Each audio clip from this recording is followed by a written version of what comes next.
স্বপ্ন যে দেখে না সে মানুষ সাকসেস হতে পারে না। তো আমিও তো সেই স্বপ্নই দেখছি, অন্য কোনো কিছু তো না।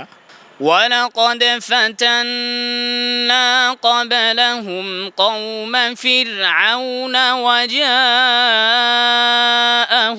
رسول كريم। আসসালামু আলাইকুম দর্শক, দেখতে পাচ্ছেন আমার সামনে উপস্থিত আছেন এই মুহূর্তে হাফেজ হামিদুল ইসলাম মারুফ, যে ইতিপূর্বে 4বার বাংলাদেশের বাইরে আন্তর্জাতিক কোরআন প্রতিযোগিতার জন্য নির্বাচিত হয়েছেন, কিন্তু দুঃখজনক বিষয় একবারও তিনি যেতে পারেননি। এবং সম্প্রতি সর্বশেষ তিনি সৌদি আরবের কিং আব্দুল আজিজ কোরআন প্রতিযোগিতার জন্য নির্বাচিত হয়েছেন ইসলামিক ফাউন্ডেশনের মাধ্যমে, কিন্তু ভিসা বা পাসপোর্টের মধ্যে তার একটি বয়সজনিত কারণে সে এখনও সেখানে যেতে পারছে না। সামাজিক যোগাযোগ মাধ্যমে দেখা গেছে সে কান্না করছে। তো আমরা তার সাথে একটু কথা বলবো, আসলে সমস্যাটা কি হয়েছে। প্রথমে যদি তোমার নামটা বলে দর্শকদের সাথে একটু কথা বলো।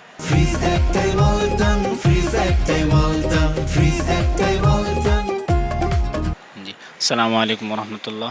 আমার নাম মোহাম্মদ হামিদুল ইসলাম মারুফ। যে ঘটনাটি হয়েছে, আসলে আমার বিভিন্ন প্রতিযোগিতায় কেন ক্যান্সেল হয়েছে এগুলো সবাই জানে, কিন্তু সৌদি আরব কেন ক্যান্সেল হয়েছে বা হচ্ছে এখনো পর্যন্ত সেটা ইতিপূর্বে 4বার হয়েছিল, 4বারটা যদি সংক্ষিপ্তে বলতে। সৌদি বাদে ইতিপূর্বে 3বার হয়েছিল। 2020 সালে তুরস্কের জন্য আমি সিলেক্ট হয়েছিলাম, তখন করোনা মহামারীর জন্য ক্যান্সেল হয়ে যায়। 2022 সালে আলজেরিয়ার জন্য সিলেক্ট হয়েছিলাম, তখন তুরস্কের ভূমিকম্পের জন্য ক্যান্সেল হয়ে গিয়েছে। এবং রমজানে 2025 সাল ডিসেম্বর রমজানে যুদ্ধের জন্য, ইরান এবং ইসরায়েলের যুদ্ধের জন্য আমার ভিসাও এসেছে, টিকিটও এসেছে, যুদ্ধের জন্য এটা ক্যান্সেল হয়ে গিয়েছে। আর আমি প্রতিযোগিতা করছি 14 বছর ধরে। আজকে 2012 সাল থেকে আমার কম্পিটিশন শুরু হয়েছে, তো এখন পর্যন্ত আমি কম্পিটিশন করছি। তো আমার আর অল্প সময় আছে, 25 বছর হয়ে গেলে আর প্রতিযোগিতা করা যায় না। তো আলহামদুলিল্লাহ আপনাদের সবার দোয়ায় আমি এই যে কয়েকদিন আগেই 7 তারিখে আমি সৌদি কিং আব্দুল আজিজ কোরআন কম্পিটিশনে সিলেক্ট হয়েছি। কিন্তু এখানে একটা ছোট্ট নিয়মের কারণে, যেটা এখন আমার ক্যান্সেলের মাধ্যমে একদম, যে সৌদি থেকে যে নিয়মটা দেওয়া হয়েছিল 2002-এর 8 মাস 14 তারিখের পর থেকে তারিখ হতে হবে, কিন্তু আমার পাসপোর্টে আছে 2002-এর জানুয়ারি মাসের 1 তারিখ, মানে কিছু মাস এখানে আমি বেশি আছে আমার বয়স। কিন্তু এটা যখন সার্কুলার দেওয়া হয়েছিল আমাদের বিজ্ঞপ্তি, ওখানে অনূর্ধ্ব 25 বছর এইটা লিখছে তারিখটা, বাট পাশে অনূর্ধ্ব 25 বছর হতে হবে এটা লিখে দিয়েছে।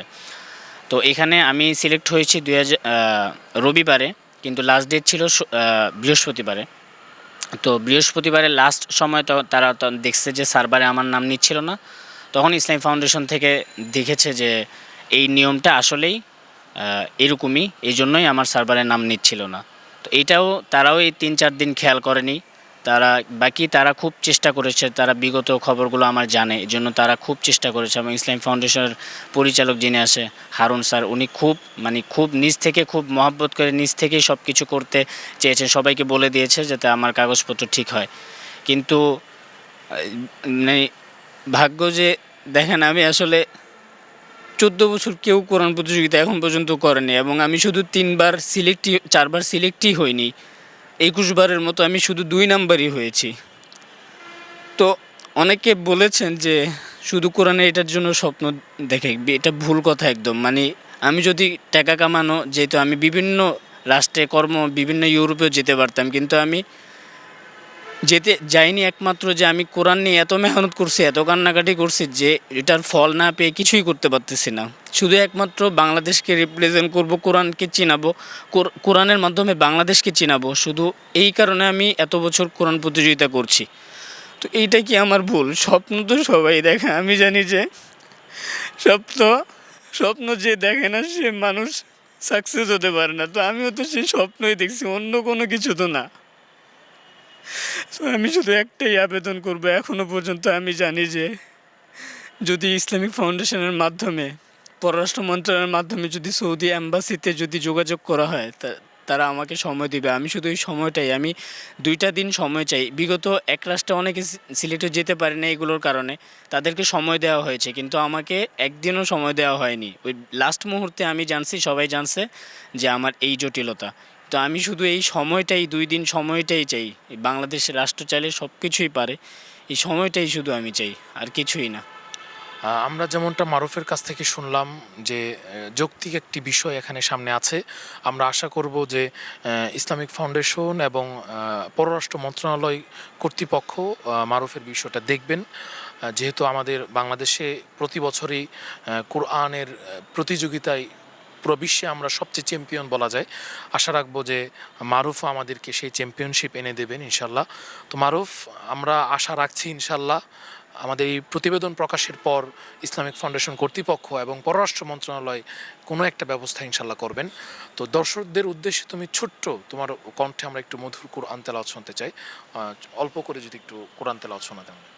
যে আসলে আমি সৌদি সার্কুলার দেওয়ার পর থেকে এখন পর্যন্ত স্টিল রোজা আছি, প্রায় 1 মাসের উপরে হবে রোজা আছে আমি। মাঝখানে ঈদের দিন আর প্রতিযোগিতার দিন বাদে এখন পর্যন্ত রোজা। আর এখন তো আমার ওই হালত নাই, শরীরের সাথে একদম আয়ত্তের বাইরে। তো আমি জানি না কেমন তেলাওয়াত করতে পারবো, বাকি আপনাদের দোয়ার জন্য শুধু একটু তেলাওয়াত করব। আপনারা সবাই ওই দোয়াটাই আমার জন্য একটু বেশি বেশি করবেন। أعوذ بالله من الشيطان الرجيم. بسم الله الرحمن الرحيم. ولقد فتنا قبلهم قوم فرعون وجاءهم رسول كريم أن أدوا إلي عباد الله إني لكم رسول أمين وأن لا تعلوا على الله إني آتيكم بسلطان مبين صدق الله العظيم.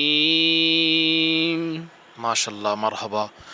যে যে জিনিস নিয়ে মেহনত করে ওই বিষয়টাতে সফলতা পাওয়ার জন্য সে সর্বাত্মক চেষ্টা করে থাকে। আমরা জানি মারুফের যে গল্প শুনলাম আমরা, তার জীবনের একটি ইচ্ছা, জীবনের সবচেয়ে বড় স্বপ্ন হলো সে বাংলাদেশের হয়ে একটি ইন্টারন্যাশনাল মানের কোরআন প্রতিযোগিতা থেকে প্রথম স্থানের একটি পুরস্কার সে নিয়ে আসবে এবং কোরআনকে বিশ্বমঞ্চে রিপ্রেজেন্ট করবে। তো এই স্বপ্ন তার পূরণ হোক, আমরা এই প্রত্যাশায় রাখি। আশা করি ইনশাল্লাহ ইসলামিক ফাউন্ডেশন এবং বাংলাদেশ পররাষ্ট্র মন্ত্রণালয় এ ব্যাপারে সহযোগিতা করবে। আসসালামু আলাইকুম রহমতুল্লাহ। এভাবেই কোটি কোটি মানুষের ঘরে দেশ জুড়ে ফ্রিজ একটাই, ওয়ালটন।